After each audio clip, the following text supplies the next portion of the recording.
పత్తికొండ నియోజకవర్గం పుచ్చలకాయలమడ గ్రామంలో పింఛన్ల పంపిణీ కార్యక్రమంలో పాల్గొన్న ముఖ్యమంత్రి చంద్రబాబు గారు. స్థలం ఉందా? ఇంటి జాగా ఉందా?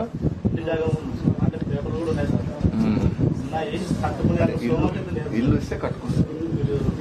ఇప్పుడు కలెక్టర్ ఇద్దరికి ఎట్లా పెట్టారనుకుంటా మీరు ఈ ఇంట్లో వాళ్ళిద్దరికి ఇల్లు ఒకటి జాయింట్ హౌస్ ఉంది సార్. మీరు చెప్పినట్టు ఒక హౌస్ అడిగారు సార్, ఒక హౌస్ ఉంది. ఇల్లు ఒకటి ఇచ్చేసేయండి, ఇమీడియట్ కట్టుకుంటారు.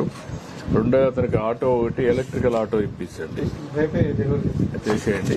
అతను ఆపరేట్ చేసుకుంటాడు, కొంత డబ్బులు సంపాదించుకుంటారు.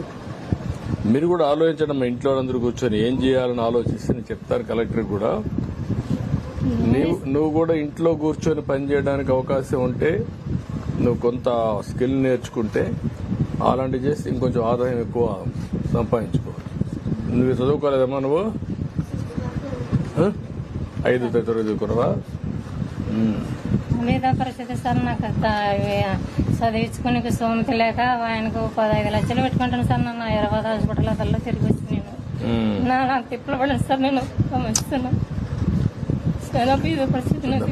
చూద్దాం ఏం చేయాలని ఆలోచిస్తున్నాం. మీ అందరికీ నేను చూస్తాను. చూసి ఈ 4 ఎకరాలు బాగుంది కదా,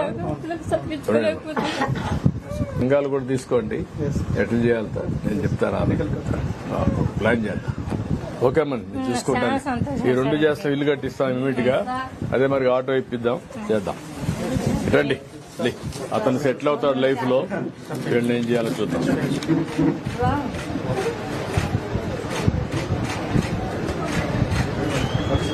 కరెక్ట్ గా ఇచ్చేస్తున్నారు కదమ్మా.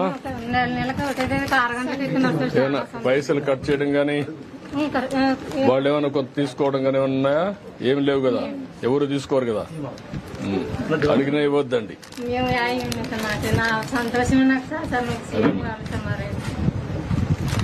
మంచిదమ్మా.